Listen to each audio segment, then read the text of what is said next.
नमस्कार। तो मैं doctor Ajay Kumar Pandey, advocate Supreme Court of India, आपके साथ पुनः हाजिर हूँ एक नया मुकदमा लेकर 4C सुप्रीम लॉ की इस अदालत।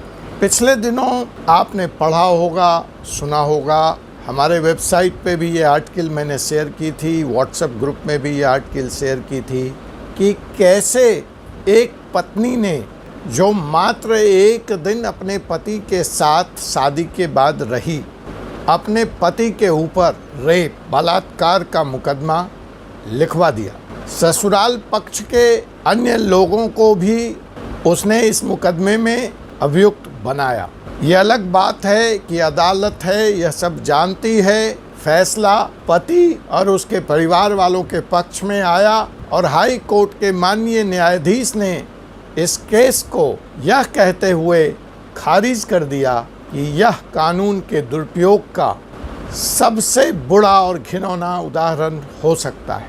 तो जी हाँ जनाब, इन दिनों पति और पत्नी के बीच में विवाद बढ़ते जा रहे हैं। इन दिनों तलाक भी भारी संख्या में, डाइवोर्स भी भारी संख्या में देखने को मिल रहा है। अगर हम कानून की बात करें, भारत के संविधान की बात करें, तो उसमें महिलाओं को विशेष दर्जा प्राप्त है और हमारे संविधान निर्माताओं का यह मानना था कि महिलाएं पुरुष की अपेक्षा कमजोर हैं, इसलिए उनके हक में, इसलिए उनके समर्थन में, इसलिए उनकी सुरक्षा के लिए कानून बनाए जाने आवश्यक है। अतः जब हम पति और पत्नी के रिश्ते के बीच में आते हैं, पति और पत्नी के अधिकारों की बात करते हैं, तो संविधान की इस अवधारणा को देखते हुए कि महिला पक्ष कमजोर है, उसको कुछ अतिरिक्त सुरक्षा प्रदान किया गया है, कानून के द्वारा भी उसको अमली जामा पहनाया गया है। उसी में से आज हम एक ऐसे मुद्दे पे बात करेंगे जिससे बहुत सारे लोग, बहुत बड़ी जनसंख्या आज प्रताड़ित है, अन्यायग्रस्त महसूस कर रही है, अभावग्रस्त महसूस कर रही है। कानून महिलाओं की सुरक्षा के लिए बनाया गया था, उसका समर्थन है, लेकिन सवाल वहाँ पे उठ खड़ा होता है जहाँ पे उन कानूनों का दुरुपयोग या प्रायश्चित के लिए, बदला लेने के लिए महिलाओं के द्वारा किया जाता है। तो ऐसा ही एक कानून है कि जब महिला और पुरुष के बीच में कुछ बातों को लेकर अनबनी हो जाती है और ऐसा लगने लगता है कि उनका संबंध अब चलने वाला नहीं है, जो वैवाहिक संबंध है वह तलाक की तरफ, डाइवोर्स की तरफ बढ़ता है, तो महिलाओं को एक विशेष अधिकार प्राप्त है। वह अधिकार ये है कि वह अपने पति से भरण पोषण, अपने लिविंग एक्सपेंसेस का दावा कर सकती हैं। कानून इसके बारे में बड़ा सख्त है। सुप्रीम कोर्ट ने स्पष्ट दिन, तारीख, कितने दिन का पीरियड है उसमें ये तय कर रखा है। जब तक केस का फैसला ना हो जाए तो तत्काल प्रभाव से भी महिला को अंतरिम आर्थिक राहत दिए जाने का प्रावधान है। और अक्सर ऐसा देखा जा रहा है कि इस कानून का दुरुपयोग महिलाएं कर रही हैं। तो ऐसे में एक सवाल जो उठता है, जो आज का विषय है, कि अगर आप प्रताड़ित पुरुष हैं, अगर आप पति के परिवार वाले हैं और आपको ऐसा लगता है कि आपके साथ आपकी बहू ने अन्याय किया है और एक फर्जी मुकदमा आपको सिर्फ तंग करने की मंशा से मेंटेनेंस एक्ट में आर्थिक मेंटेनेंस, आर्थिक भरण पोषण की राशि की मांग करने का मुकदमा उसने अदालत में लगा दिया है, तो आइए देखते हैं कि क्या कानून में कुछ ऐसे प्रावधान हैं जो दूध का दूध और पानी का पानी कर सके। क्या कानून में कुछ ऐसे प्रावधान हैं जो पुरुष को भी न्याय दिला सकते हैं, पुरुष के परिवार वालों को न्याय दिला सके, पतियों को न्याय दिला सके। क्या कुछ ऐसे प्रावधान हैं, कुछ ऐसे स्टैंड हैं जिनके आधार पर जेन्युइन केसेस में, मैं बिल्कुल स्पष्ट कर दूं, जेन्युइन केसेस जहां पे महज इस तरह का मुकदमा आपको परेशान करने के उद्देश्य से लगाया गया है, आप किन आधार या अवलंब का सहारा लेकर प्रताड़ित होने से बच सकते हैं, अपनी पत्नी को मासिक खर्चा देने से बच सकते हैं। इन्हीं बातों की चर्चा आज मैं इस एपिसोड में करने जा रहा हूँ। आप समझते हैं कि यह वीडियो अगर आपके काम का है या आपके जानने वालों में से किसी के काम का है, तो कृपया इस वीडियो को शेयर कर दें। हो सकता है यह विषय आपकी रुचि का ना हो, लेकिन इस कानूनी चैनल में मैं और भी ऐसे ही आम जीवन के मुद्दों को लेकर आता हूं। अतः अगर आपने हमारा चैनल अब तक सब्सक्राइब नहीं किया है तो इसको सब्सक्राइब कर लें। ताज़ा तरीन लॉ के फैसले, कानूनी फैसले, सुप्रीम कोर्ट के जजमेंट और कानूनी ज्ञान और उसकी बारीकियों को समझने के लिए आप बेल आइकन को भी प्रेस कर दें ताकि आपको लेटेस्ट नोटिफिकेशन मिलती रहे। तो जनाब, जो स्थिति है कि एक तो भरण पोषण का महिला का दावा महिला करती है, पत्नी करती है। स्थिति और विकट हो जाती है जब महिला के साथ बच्चे रहते हैं। तो इस भरण पोषण की राशि का जो साइज है, जो राशि है, वो बढ़ जाती है। ऐसे हालत में अगर पति का आर्थिक पक्ष संतुलित नहीं है, अच्छा नहीं है, वह खुद ही मजबूरी के दौर से गुजर रहा है, तो एक तो परिवार टूटने का दर्द, बच्चे खोने का दर्द, पत्नी से अलग होने का दर्द और ऊपर से यह आर्थिक मार जाए तो जाए वो बेचारा कहाँ। ऐसा भी देखा गया है कि एक केस में तो एक वकील साहब को, जिनकी पत्नी स्वयं न्यायाधीश थी, जुडिशियल अफसर थी, जज थी और वकील साहब रोज़मर्रा की प्रैक्टिस से अपना घर परिवार चलाते थे और पत्नी को एक निश्चित आय थी, वह खुद कोर्ट में जज थी।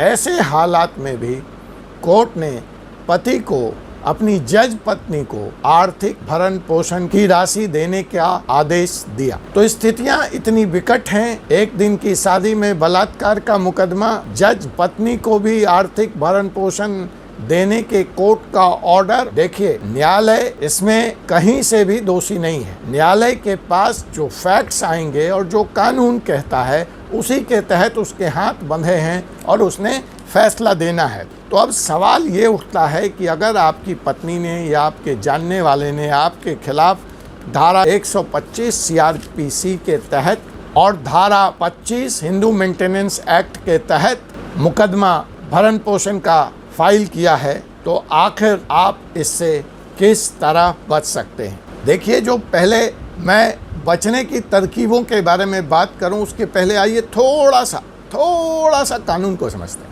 कानून क्या कहता है?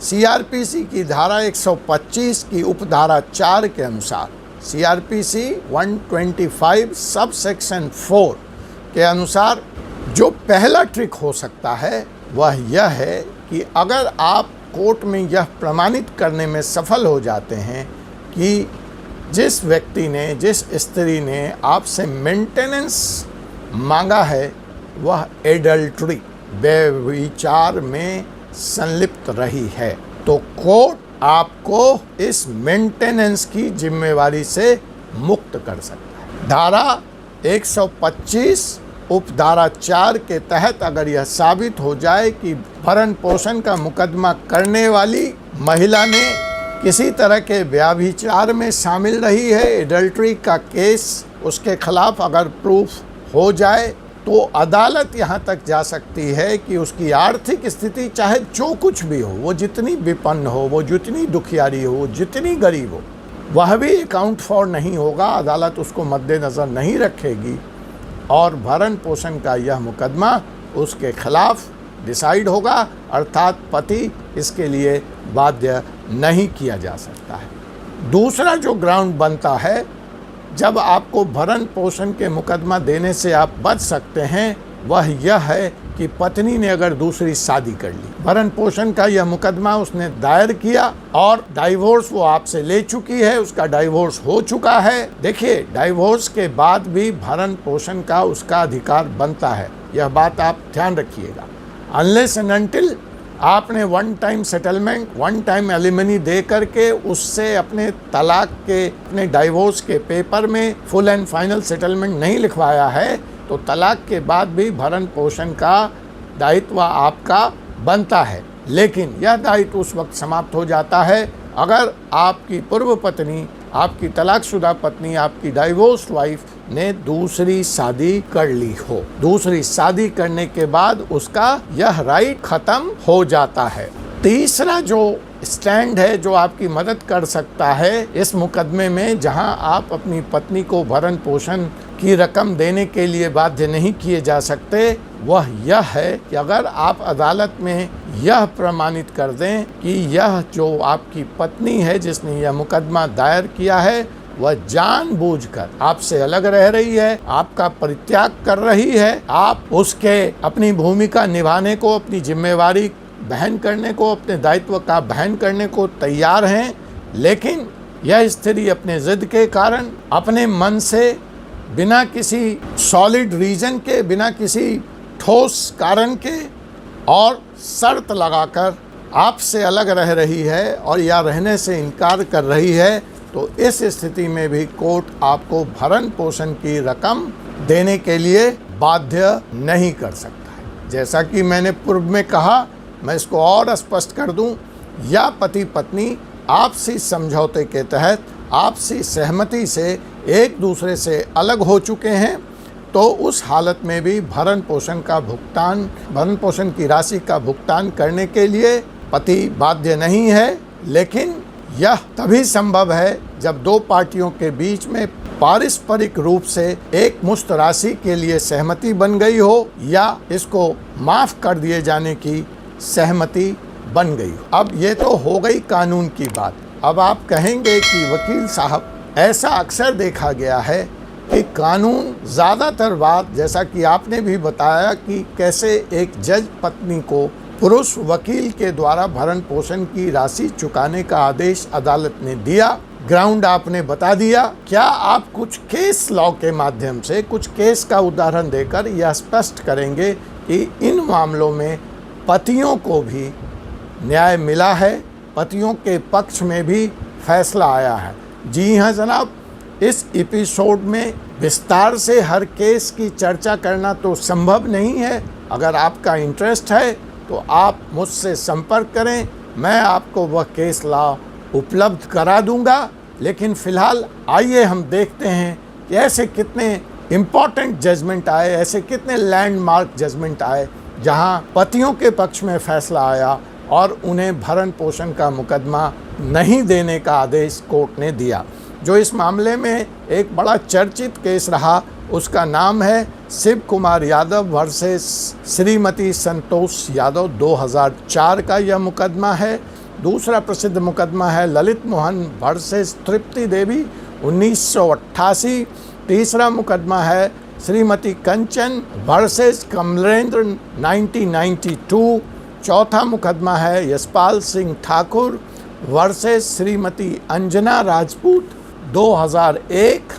अगर इस फहरिस्त की जहां पतियों के पक्ष में फैसला आए मैं लिस्ट को आगे जारी रखूं, तो इसमें जो पांचवा मुकदमा है जिसकी चर्चा की जा सकती है वह है गुरविंदर सिंह वर्सेस मंजीत कौर, 2010 का।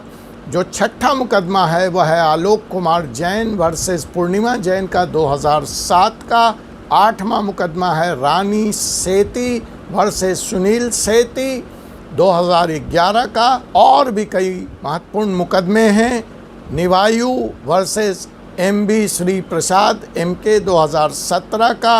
Hemlata Ben versus state, 2010। Kumar Sen versus Awasthi, 2002। Manikaran alias Ramamurthy versus M Devika, 2002। तो अगर इन केसों का आप अध्ययन करें या इनके बारे में विस्तार से आप जाएंगे तो आप यह देखेंगे कि कोर्ट कॉन्स्टिट्यूशन की जो अवधारणा है, principle of natural justice and right of equality, को भी मद्देनज़र रखता है इन केसों का फैसला सुनाते वक्त। तो जी हाँ जनाब, ऐसा नहीं है कि कानून की नगरी में देरी हो सकती है, अंधेर नहीं है। अगर आपको लगता है कि आपका स्टैंड सही है तो आपकी पत्नी, आपका पड़पीड़न, आपका उत्पीड़न, आपको उसके कानूनी अधिकार से डरने की आवश्यकता नहीं है। आपसे पुनः मुलाकात होगी एक ऐसे ही विषय के साथ 4C सुप्रीम लॉ के अगले एपिसोड में। तब तक के लिए मुझे विदा दीजिए। धन्यवाद। जय हिंद, जय भारत, सत्यमेव जयते।